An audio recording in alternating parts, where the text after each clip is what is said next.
At 5:26 p.m. I found a beach stone with strange letters, and it looked like an artifact. So I took photos and logged it first.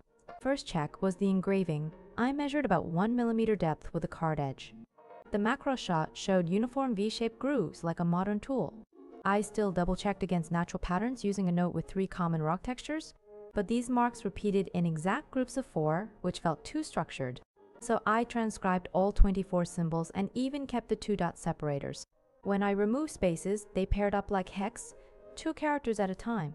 Next, I tested it on a map, entering 6 pairs of 2-digit numbers like coordinates. The pin landed about 180 meters ahead, right on a trail sign. In the end, it was not an artifact, but a route-based scavenger cipher. I put the stone back, kept only the log, and the tip is to turn off location metadata before sharing. That's all for today's story. We'll be back every day with a new one. If you want to catch tomorrow's story too, please like and subscribe. At 09:10 before opening, the artifact I tag had changed overnight. Ignore it, and a simple mix-up can become a complaint.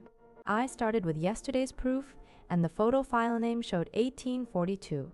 On that image, the same spot had a different ID. Next, I checked the object itself, because a clear-coded number is often hidden under the base. Under a magnifier, it read 19-045. Then I opened the collection system log because movements leave a trace. There was a single line at 2213 saying move to gallery zone. The clincher was the work order and it said label refresh bash 37. A spreadsheet sort changed and 2 labels got printed swapped. The cause was a print mistake plus a rushed on-floor swap, and the fix was rechecking the original mark and reissuing the label. Tip: save 1 label photo daily and compare it. That's all for today's story. We'll be back every day with a new one. If you want to catch tomorrow's story too, please like and subscribe. A geometric pattern only visible from satellites is not about aliens, it is about who manages it. Walk in wrong, and a 2 million one find can happen. At first the grid looks too perfect, so people call it an alien base. But rewind the timeline view, and 100 million spacing lines appear step by step like construction. Next you see perfect circles, like someone drew them with a compass. Switch to terrain and zoom to level 18, and you can spot a center hub with arm-like shadows. But some patterns sit on empty land, not farms at all. Turn on the boundary layer and a tag pops up, zone code PZL3, and it says access permit required. That is the real mystery. Who is responsible for it? If you contact the number on the info panel, they can send a Monday maintenance log and a 1-line buffer zone rule. The cause was mixed layers, where infrastructure and protected zones overlap in one view. Fix it by checking capture date, turning on boundaries, and saving a screenshot, and the tip is to keep date and layer status in the same shot. That's all for today's story. We'll be back every day with a new one. If you want to catch tomorrow's story too, please like and subscribe. If a tomb looks oddly modern, suspect a reading error before a time glitch. Skip the checks, and you waste time while trust takes the hit. A corroded gear lump once went viral as a modern machine, partly because about 30 gears survived. But an X-ray slice capture showed ratios consistent with calendar-style calculations. Another jar got labeled a battery because a replication log can read around 1.4 volts. But without use evidence like consistent plating traces, the honest call is to pause the claim. Stone sites get the same treatment. Sharp corners turn into wild tech claims. Yet some 3-dimensional scan reports document later measuring marks made with metal tools. So with a modern-looking tomb feature, I check the layers first. If reinforcement mortar crosses an upper layer, that is a clue. Then I capture the material table to verify line chemistry or mortar dating results.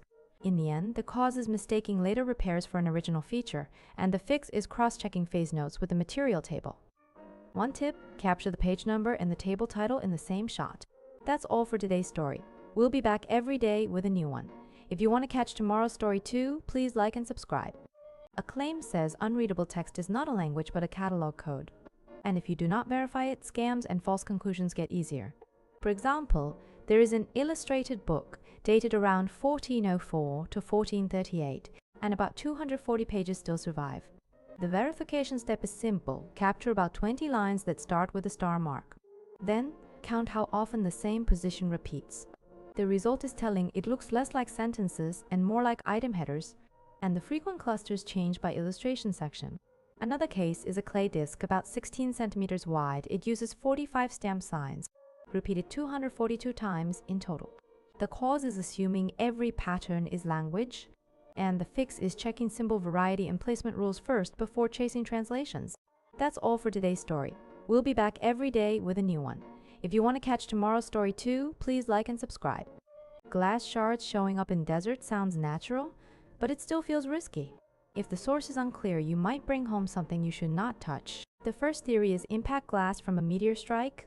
If a lap sheet shows CO2 98%, that supports sand melting under extreme heat. But you do a second check here. If it is lightning glass, field photos often mention tube shape and a length like 12 cm. The result is awkward.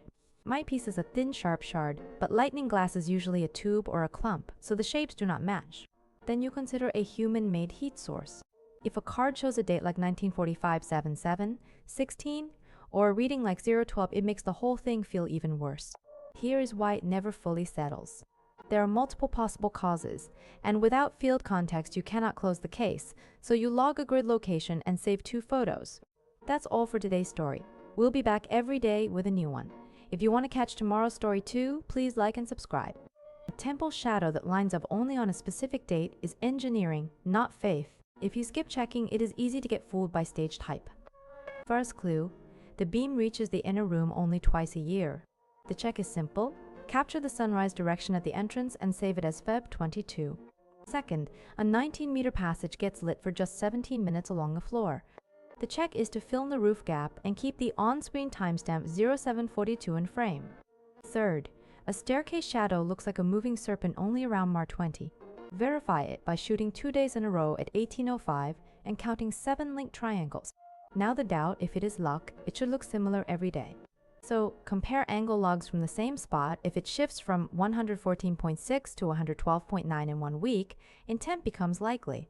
Cause, the axis was set to match solar height and direction only on that date, so logs turn mystery into engineering.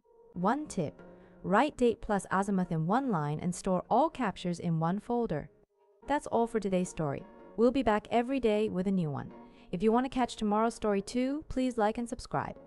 When GPS jumps at sea, your ship can suddenly show up on land. If you do not verify it, a wrong course change can cause an accident. In one case, the position jumped inland by 32 kilometers. Radar stayed steady, but only GPA speed flipped to 0. Another pattern is a perfect circle track near a busy port area. If points stack into a ring every 5 seconds, screenshot it first. Verify the situation first, then cross-check with other sensors when the screen looks wrong. Turn on NES integrity alerts, and temporarily switch to manual navigation. Evidence lives in the logs. 12 position jumps in 3 minutes is not normal. Screenshot it with timestamps visible, then write the same times into the bridge logbook. The cause is invisible man's jamming or spoofing, and eyes gets dragged with it. The fix is cross-checking with radar and visual cues and reporting bundled logs, and the tip is setting the jump alert threshold to 0.5 nautical miles. That's all for today's story. We'll be back every day with a new one. If you want to catch tomorrow's story too, please like and subscribe.